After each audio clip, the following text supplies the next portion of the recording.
یه نفس عمیق بکشم.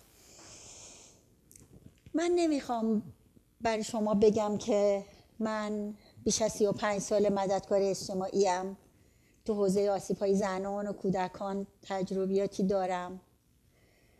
نمیخوام به شما بگم که بیش از 10 سال به عنوان اولین مرکز کاهش آسیب اعتیاد زنان تو دروازه‌غار تهران کار میکنم. نمیخوام عدد و رقم و تاریخ و اینها رو بگم. من دلم میخواد با یک خاطره، یک روایت رو بگم و فکر میکنم اینطوری شما رو در جریان مسائل و آسیب‌های زنانی که سوء مصرف دارن و مشکلات زیادی رو تجربه کردن قرار بدم. نمیخوام بگم اعتیاد چقدر بده، نمیخوام بگم به قول خود سوء مصرف کننده ها زور مواد از زور خدا بیشتره، نمیخوام بگم ته خطه، نمیخوام هیچ کدوم از اینا رو بگم. میخوام بگم داستان خانم جوانی رو که در بهمن 85 در یک روز سرد به من مراجعه کرد. خانومی که قد بلندی داشت، یه چادر نماز گلگلی سفید سرش بود، چند جای چادر نماز سوخته بود، یه دمپایی لاانگشتی خیلی چرکی پوشیده بود. آمد پلو من نشست و خواست که مسائلش رو مطرح کنه. اون کسی بود که توی یک مرکز مردان حمایت میگرفت، دارو میگرفت و مشاوره، اما تو مرکز که تقریبا اغلبشون آقا بودن اذیت میشد، پشت سرش حرف بود. اینا رو اون به من میگفت و گفت دلم میخواد بیام مرکز زنان، حالا که شما اینجایین من میخوام بیام. اما وقتی که ما شروع کردیم به صحبت کردن و اون میخواست از خاطرات خیلی تلخ دوران کودکی و نوجوانیش برام بگه، یک بوی شدید آزاردهنده رو من تو اون اتاق استشمام میکردم و خیلی برام سخت بود باش بشینم، اما نشستم و به حرفش گوش کردم و باش یه قرار بعدی رو گذاشتم. قرار بعدی رو سعی کردم تو حیاط ببینمش که اون بوی آزاردهنده منو اذیت نکنه و به ما امکان بده کنار هم با هم پیش بریم. تو جلسه دوم فهمیدم که این آدم به دلیل اینکه یک بار داشته مصرف میکرده و میافته روی شعله گاز، شکمش میسوزه، پوستش، اما احشاش، و چون امکان درمانو نداشت به تدریج عفونت میکنه و این بوی آزاردهنده ناشی از سوختگی پوست شکمش. خب فکر کردم اولین کاری که باید براش بکنم اینه که بتونم اینو ارجاع بدم به یه مرکز بیمارستان سوختگی، به بیمارستان سوختگی مطهری، شهید مطهری ارجاعش دادم. و این وقتی که تو اردیبهشت برگشت، اونجا 3 تا پیوند پوست روی شکم انجام شد. همون موقع هزینه زیادی رو براش پرداختیم و وقتی آمد به من گفت من قطع مصرف کردم و امروز خوبم. یه کمی وزن اضافه کرده بود، خیلی خوشرو و خیلی سرحال بود. به من گفت من اومدم و خوبم. بودم چطور تونستی تو بیمارستان؟ گفت همه پرستارای بیمارستان جوان بودن، همشون خیلی خوشگل بودن و من اصلا خجالت میکشیدم که اونا بفهمن من اعتیاد دارم. خودشم 29 سالش اینا بود، 28 سالش بود و گفت من اونجا گذاشتم کنار با مورفینی که به خاطر درد تزریق میکردن به من، چون هی جراحی میشد و مجبور بود مورفین بگیره. به تدریج هی دردها کم شد، دردهای فیزیکیش، و بعد قطع کرد. اما یه کار جالبی که فرشته اونجا کرد این بود که یه دختری به نام زهره رو اونجا پیدا کرد که زهره شوهرش رو که بر اثر سوختگی آورده بودن اونجا، اون هر دو اعتیاد داشتن، شوهرش فوت کرد و دست زهره رو گرفت و با هم برگشتن. وقتی برگشت پلوما من دیدم ظرفیت‌های خوبی داره، دیپلم بود و بهش پیشنهاد کردم که تو اگه الان خوبی ما میتونیم تو برای ما به عنوان یک میاندار، یک رابط ما و گروه هدفی که روزانه حدود 100 نفر، بیش از 100 نفر بودن باش و به ما کمک کن به عنوان یک کسی که همسانه، یعنی در واقع درد آشناس، همدرد با اون گروه. آمد و با ما همکاریشو شروع کرد. خیلی پرنشاط، خیلی روحیه فوق‌العاده‌ای داشت. هر چند وقتی بود میومد از پشت من بغل میگفت خیلی دلم میخواد بچه‌مو ببینم، حالم خوبه، من میتونم اونو پیدا کنم. چون اون با اینکه توسط شوهر و پدر شوهرش اعتیاد پیدا کرده بود، یک روزی در تبریز یه پسر 6 ساله داشت، 5 ساله داشت، اونا براش یه بلیت اتوبوس میخرن میارن تو ترمینال، پیادهش میکنن و میرن و اون بدون پول میاد تهران. پدرش سوء مصرف کننده تریاک بود، 4 تا خواهر برادر بودن و چون پدرش به دلیل اعتیاد نمیتونست هزینه‌های خانواده رو تأمین بکنه، یه دوستی داشت که اون مطرح میکرد که من میخوام از نظر مالی به تو کمک کنم، از نظر اشتغال، ولی واقعیت که یک رابطه‌ای با مادر داشت و فرشته متاسفانه اینو بارها دیده بود و میدونست و رنج میبرد.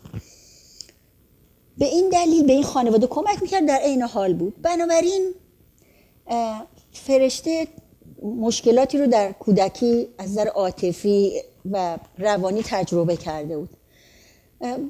وقتی که اون روز اونجا شکمش میسوخت، خواهرش رو در کنار خودش که از خودش 4 سال کوچیک‌تر بود به دلیل اووردوز از دست میده. آمبولانس میاد، خواهرش رو میبره، دفن میشه و اون هرگز نمیدونست اون کجاست. فرشته از مادرش هم هیچ اطلاعی نداشت. خب آمد و با ما همکاری میکرد و ما خیلی لذت میبردیم از اینکه یه آدم با روحیه و سالم میتونه یه الگوی خوبی باشه برای بقیه آدم‌هایی که ببینن میتونن به سلامت دست پیدا بکنن. بعد چون کار نو جدیدی بود و میامدن از مطبوعات، رسانه هم صدا و سیما اینا، یه روز اومدن اونجا، من بهش گفتم فرشته تو حاضری به عنوان یه زنی که بهبود پیدا کرده بیای بگی که من سلامتم؟ گفت نه ما نمیتونیم بیایم جلو دوربین، ما نباید شناخته بشیم، ما رازداری داریم. گفتم ولی ما آقایون رو میبینیم که همه میان میگن من حسنم معتاد، من حمیدم HIV مثبت، چرا ما زنا باید قایم شیم؟ یعنی اگر کارو شروع کردیم به دلیل این بود که بتونیم صدای زنانی باشیم که صدا ندارن و قرارش اونا مسائلشون رو بگن یه زنم میتونه به سلامت دست پیدا بکنه بعد از اینکه قطع سوء مصرف داره. بعد به من گفت من نوکرتم، تو میدونی که هر کاری بگی من میکنم. گفتم خب ما که اینجا نوکر و اینا نداریم، تو فکر کنی ببینی آیا میخوای یا نه، تو چیزی برای از دست دادن نداری. شوهر تو، پدر شوهر تو رو از اونجا بیرون کردن، مادرت هم که اصلا نمیشناسی و نمیبینی. بنابراین خوبه که بیای یک امیدی باشی برای زنانی که الان مصرف میکنن. قبول کرد.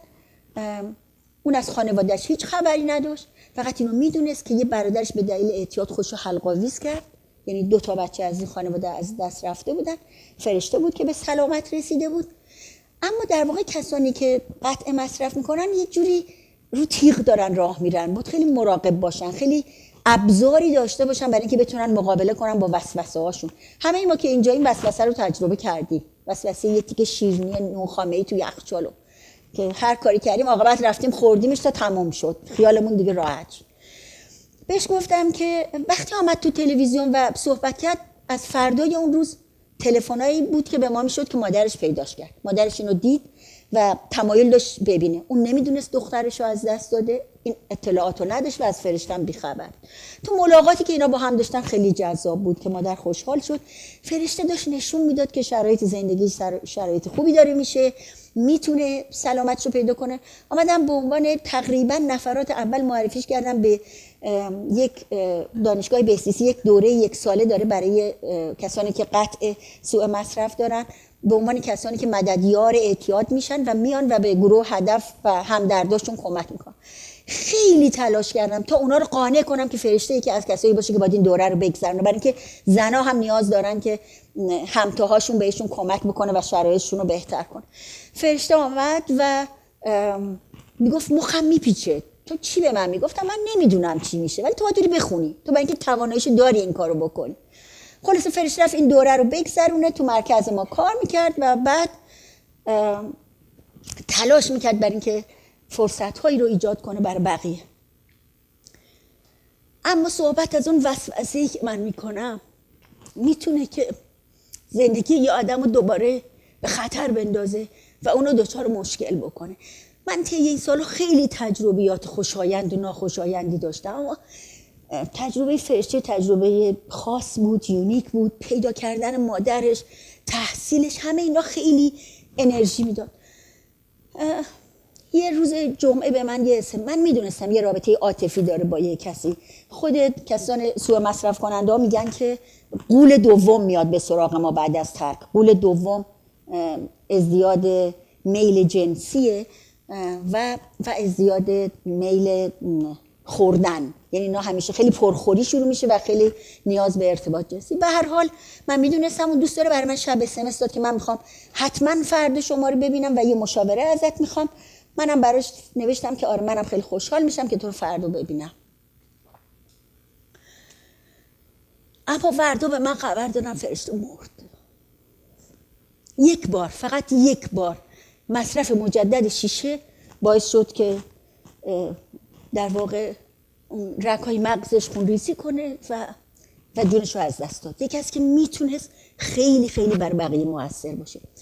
اما من امروز اینجام برای اینکه بگم که این راه ادامه داره و همیشه هستن کسایی که میتونن بهبود رو پیامو برسونن. و زهره اون کسی که فرشته آورده از اونجا با خودش یه خانم لاغرندامی بود که با چادر مشکی می آمد، از خانواده خیلی محترمی بود. داستان تلخی رو برای من گفت از اینکه از شوهر اولش فرزندی داشت و جدا شد که اعتیاد داشت، با فرد دیگه‌ای که یک ارتباط نانوشته‌ای داشتن با هم زندگی می‌کردن، ولی اینا مجبور بودن تو غار و تو کوه زندگی کنن چون هیچ چیزی برای زندگی نرمال شهری نداشتن.